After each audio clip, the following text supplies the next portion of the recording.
Tonight, a sinkhole standoff. A week after it appeared in Surrey, answers are still in short supply. Residents in Godstone liken the area to a war zone, with some fearing that they've lost everything they hold dear. It's relief because my kids are safe. That's the best one. But I'm worried that we will lose everything else. Tougher penalties for polluting water companies as a new law is passed, but will it be enough to clean up the capital's waterways? London's Ukrainian community pray for peace 3 years on from Russia's invasion and... Yes, yeah, I'll tell him, yeah. Bob, that was 1962 on the phone. They want their jokes back. Old familiar faces bringing new laughs. Comedy legends hit the West End.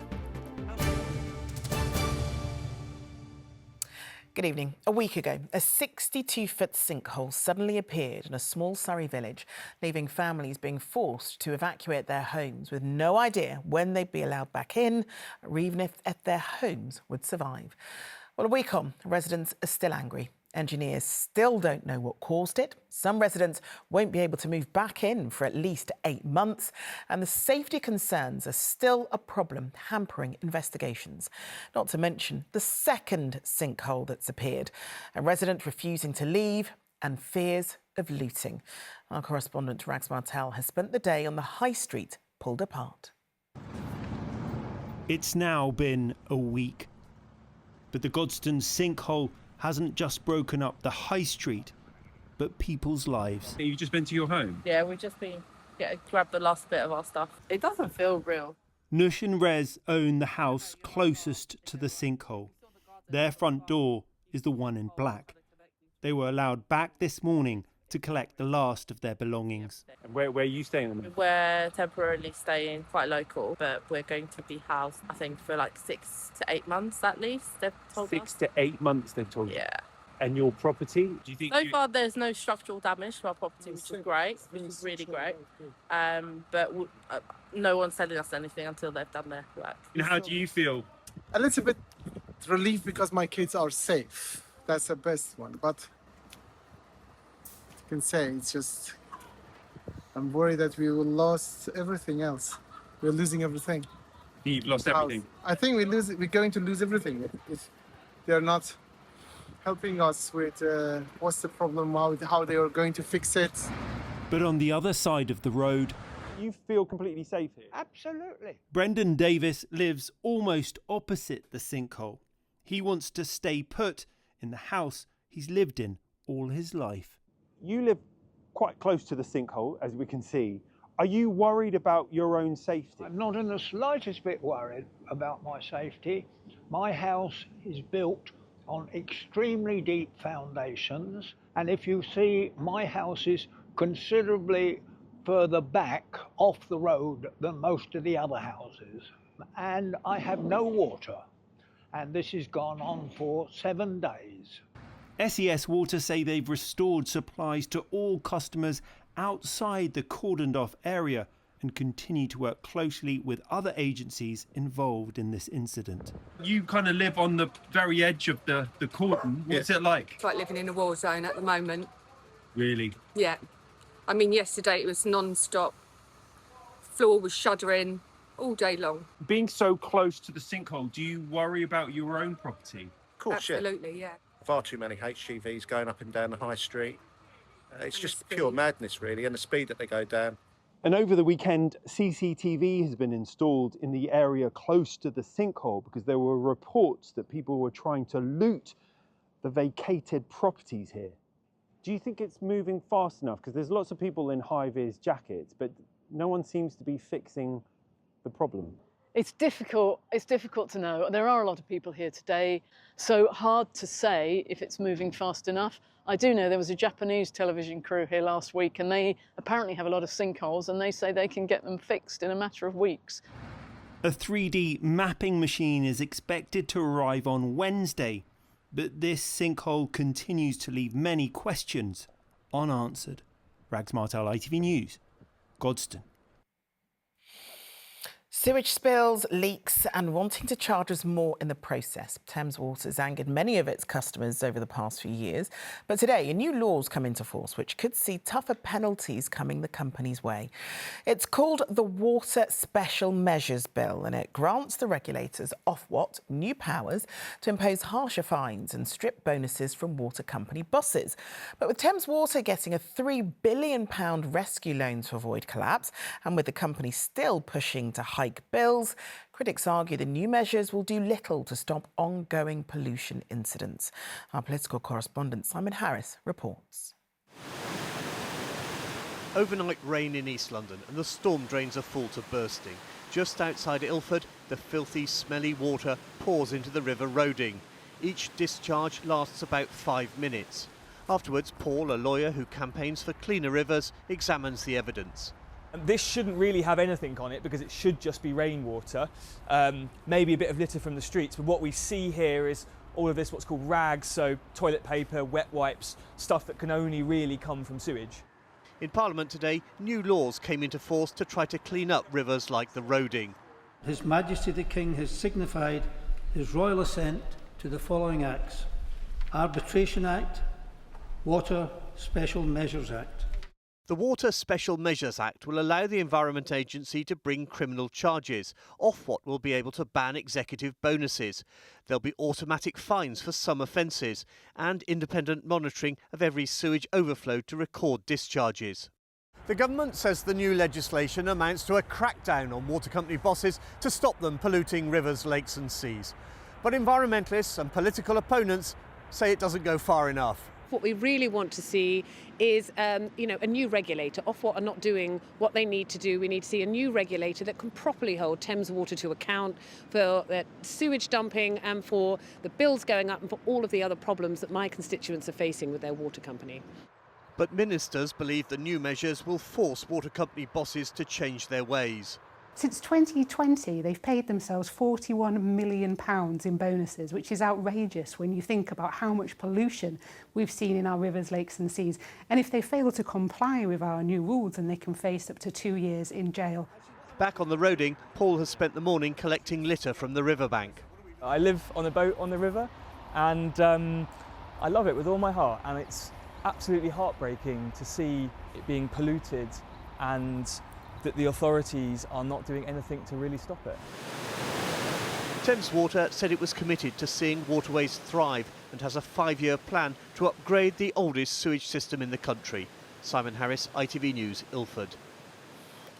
In other news, a contractor involved in the refurbishment of Grenfell Tower before the fire in 2017 is mounting a legal challenge against Kensington and Chelsea Council. Siderise said the decision to ban them from future council contracts was without foundation or justification because its products do not meet the criteria of the ban. The ban includes other companies such as Arconic and Ryden. The courts heard how a 21-year-old man was allegedly lured out of his house and shot on his doorstep in Barons Court in a planned, organised execution. Janaya Lukima suffered a single gunshot wound to the chest, having been shot at close range by Mohammed Mansoureh. 8 others were allegedly with Mansoureh. A Metropolitan Police officer has been dismissed without notice for football hooliganism. Arsenal supporter Detective Constable Gordon Irakefe has been handed a 3-year ban after a misconduct hearing heard how he threw a pyrotechnic into the crowd at a football match in Munich in April last year. On the 3-year anniversary of the start of the war, the Ukrainian refugee community in London is reflecting on their journey and future. This morning, a special prayer service was held at the Ukrainian Catholic Cathedral, attended by children from St Mary's Ukrainian School, MPs and the Bishop of London. We'll be live at a freedom rally in Trafalgar Square, which is taking place this evening. But first, Carolyn Sims' report on those affected by the conflict.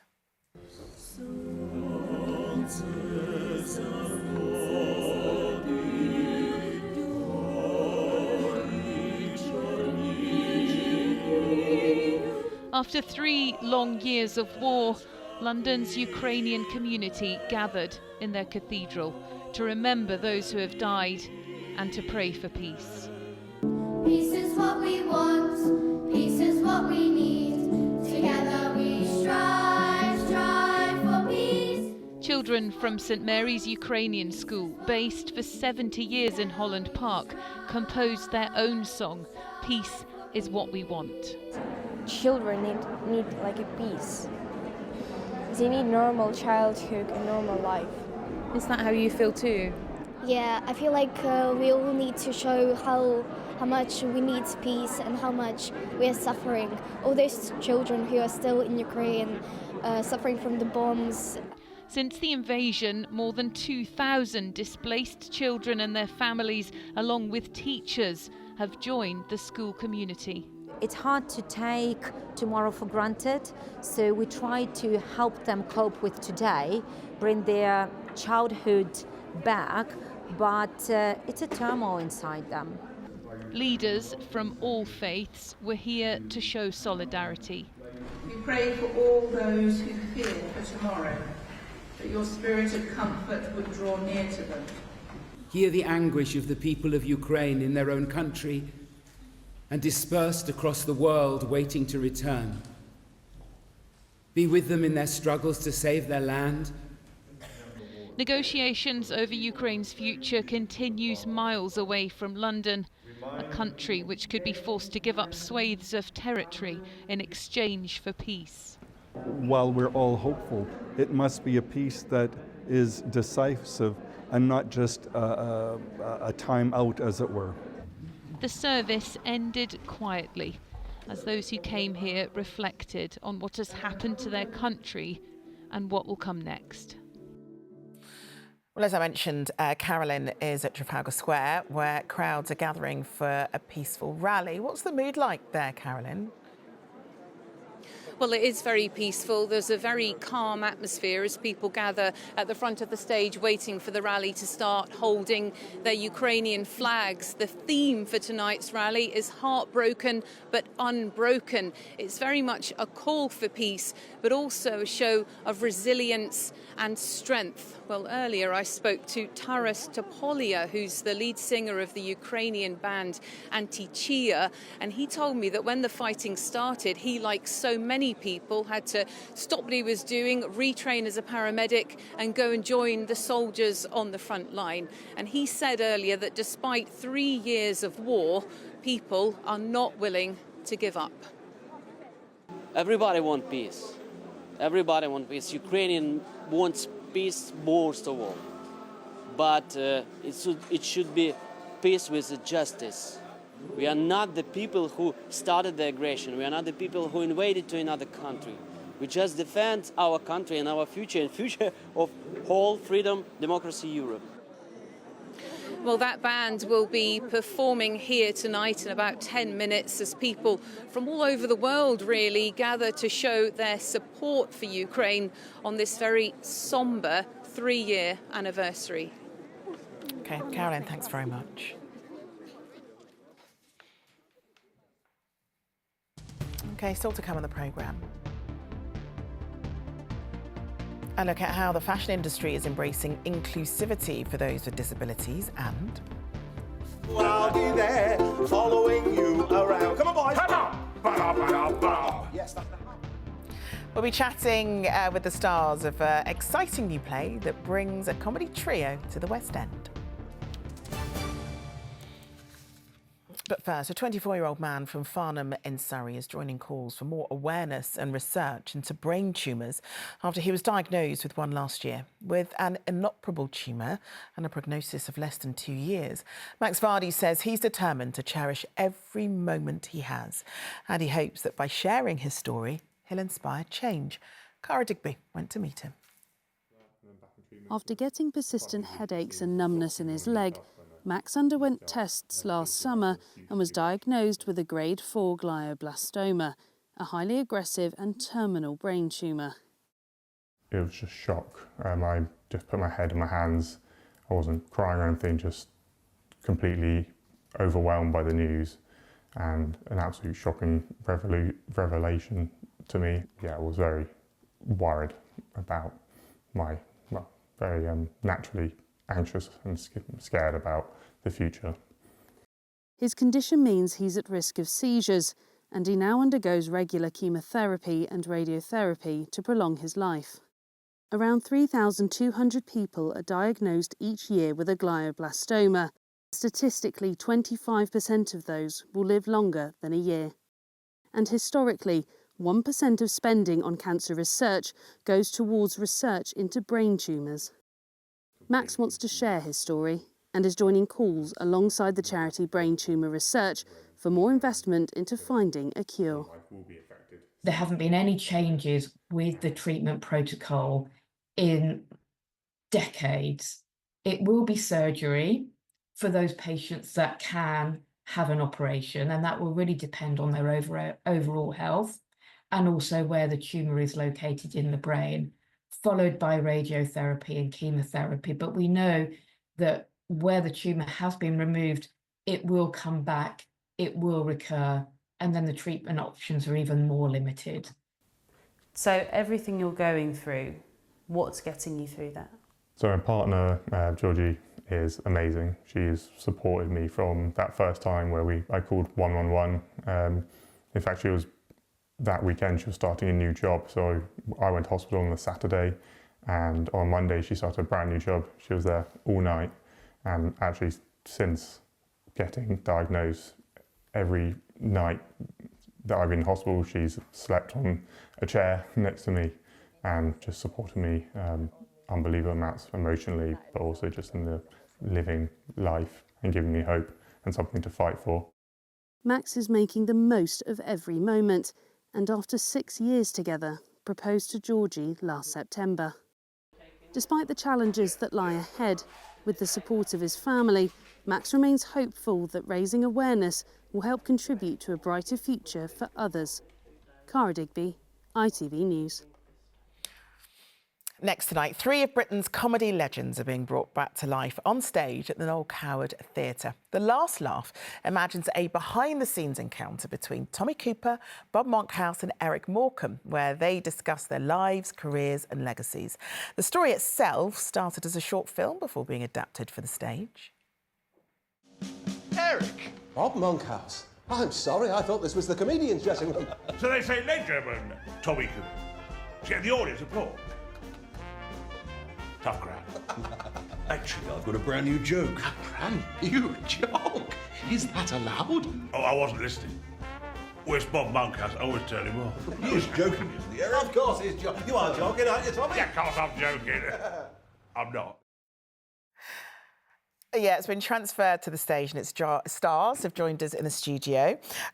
We have got Damien, Bob and Simon. Damien, you play Tommy Cooper. Bob, you play Eric Morecambe. Yeah. And Simon, you play Bob Monkhouse. Thank you so much to all of you for joining us this evening. Now, they're 3 completely different types of comedians, aren't they? So Simon, talk us through, how does this concept work then? So it's an imagined story, and the story is that these 3 very famous comedians happen to be meeting in a dressing room. I don't want to give the spoilers away, really, but it's almost a nocturne, a bit of a dream, and they're all going off on different journeys. Yeah. But it's a very powerful story, and a lot of it is based on imagined conversations. What would these guys be like behind the scenes? And dressing rooms, as you may know yourself, have an unusual vibe. Yeah. You know, there's a nervous energy sometimes. So what would these guys have been like off stage? And has it been like a fascinating experience for you, Bob? Just sort of learning more about each one of the characters, but especially Eric Morecambe. Oh, yes, it's been a huge journey for us all. I mean, we've all respectively played these characters in other productions before. So personally, I've been Eric's been in my life for 16 years. Wow. And really, I can see why. Oh, yeah. Like the mannerisms and stuff. It's like, if you just do you just become Eric every time you're on a stage or in a TV studio? It's amazing how hard it is, actually. It does take a lot of focus. Okay. We had a bit of a break away from, because the clip that you showed earlier is of a short film that we did, which we used to promote the play before we actually got on stage with it. And so during that time, the space that, the gap that we had, it took a while to come back again. Certainly for me, I don't know if you felt that. Yeah, no, absolutely. Just to bring Eric back again, it's been lovely. I mean, Damien, what do you think the enduring, love affair it is that we have with these 3 comedians specifically? Yeah, I think it was that time when you remember watching what we found when we went to Edinburgh with it. A lot of people came who remembered watching these guys on a Saturday night with their grandparents or their parents who are no longer here. And it's that feeling, and that's what the play's about. It's that feeling of warmth and that feeling that, you know, that nostalgic feel of those three guys when Saturday night was Saturday night television, when everyone sat around as a family and put the telly on to watch them, like the Morecambe Wise Show or Tommy Cooper or the ones that we don't talk about, like Dick Emery and all those people. I mean, the list is long in terms of the impact they had on us on a Saturday night.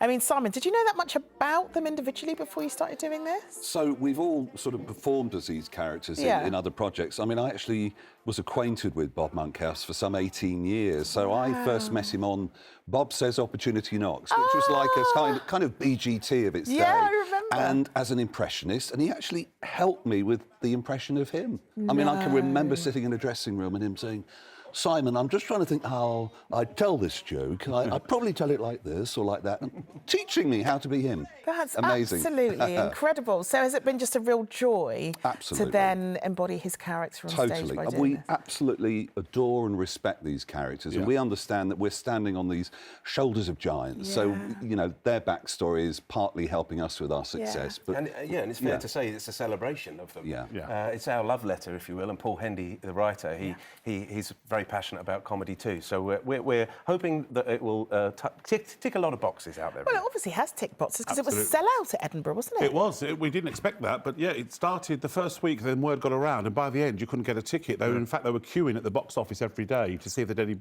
been any returns because it went so well, didn't it? And we just thought we were going up to do the Fringe because I'd never done the Fringe before. And I thought, well, this would be nice to do it. And you know, we love doing the play because we're such comedy nerds.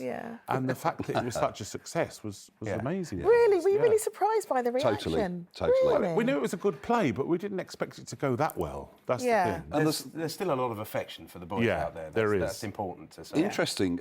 At the end, middle-aged men were crying. We can't give the story away, but it was really moving people. I mean, roars of laughter, but tears. Yeah, because you don't shy away from, you know, the darker parts in their life, you know, the health issues, addiction, grief. You've kind of got and it's all truth. On this. I mean, the stories we're telling are true, you know, and they're not stories that the guys wouldn't have sort of written about. So there's it's incredible. Sort of... Oh, well, look, Simon, Bob and Damien, thank you so much for coming in to talk to us about it, and good luck. But it's time to take a look at the weather now. It was sunshine this afternoon, rain this morning. What have we got tomorrow? Let's find out. Here's Philippa.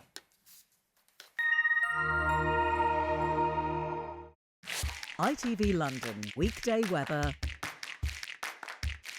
is sponsored by Octopus, the renewable energy company. Hello again. Well, despite a rather dull and gloomy start to the day, things have been improving quite nicely out there.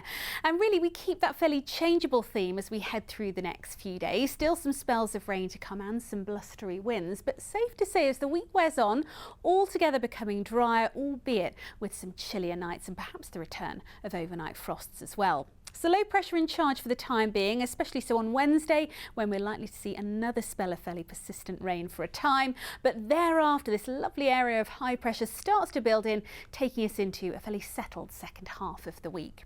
It's looking pretty quiet out there at the moment. The earlier showers have now just about cleared, and for most of us overnight it will be dry, albeit with quite a bit of cloud, and in turn that cloud will keep the temperatures up. So towns and cities probably 6-7 degrees Celsius, just a touch lower in some rural spots by dawn. Tomorrow morning then, a relatively quiet start, a fair bit of cloud on the scene initially, but much like today, as the hours tick by, the skies will tend to brighten and we'll have some lovely sunny spells taking us into the afternoon. The outside chance of a shower, but I don't think as likely as the ones we've seen this afternoon. And temperature wise, well, a little down on today's values, but a bit more in the way of sunshine in general and lighter winds. So I think we will feel a bit more benefit from that milder air. Now, as we head overnight into Wednesday, that's when we see the next area of low pressure moving in from the west. So we are expecting another spell of rather cloudy and wet weather through the middle part of the week, but thereafter that high pressure builds in and things should settle down quite nicely, albeit on the chillier side. Octopus Energy sponsors ITV London weekday weather. Finally tonight, London Fashion Week wraps up today, but beyond the runways and celebrity spotlights, this year's event has also focused on making fashion more accessible. Designers have been offering tactile tours of their collections, as well as some shows offering audio descriptions of the designs. Anna Geary has been to meet the people who are working to improve access for those with disabilities, highlighting the push for inclusivity in an often exclusive world. This is our Autumn/Winter 25 menswear and womenswear collection. In a studio in Hackney, Lucy, on the left, and Jane are having a tactile tour. The women are both registered blind, and designer Stephen is giving them a chance to touch his fabrics and learn about the collection his London label has just showcased at London Fashion Week. The pair are grateful, having spent years feeling sidelined by the clothing industry. Because I can't see it does not mean I'm not interested in it. I don't see colour in the way that most people do, but I love the concept of colour. I love the idea that it brightens the day. When I lost my eyesight, I thought I would have to forever give up my love of fashion, just because the runway and walking into store, there's not an accessible experience for me to have. A lot of the time, you know, I go onto a website or go shopping with my sister, and it's very much I'm leaning on her. The initiative is the brainchild of Annika Phone. It builds on a project she already runs, hosting free monthly workshops in East London, giving guidance on hair care to blind or low vision women and girls. My father was blind, he had retinitis pigmentosa. He was very passionate about self-care. He was very reliant on his appearance to retain his sense of identity and confidence. He passed away over 10 years ago, so there was a need to keep his memory alive. As this London Fashion Week draws to a close, Anna hopes to work with more designers in the future, promoting inclusivity. The whole point of fashion is to think forwardly, whether it be in clothing design or whether it be in how we represent our clothing and different models and diversity. I think it's really important and an exciting new conversation to talk about the guests and how they experience the show. Lucy and Jane's experience with this brand show has made them feel seen and heard. Now, they hope more fashion firms will follow suit. Anna Geary, ITV News. Well, that's it from us. The evening news is next with Mary, of course. But from now, from all of us in the London team, enjoy the rest of your evening. Bye-bye.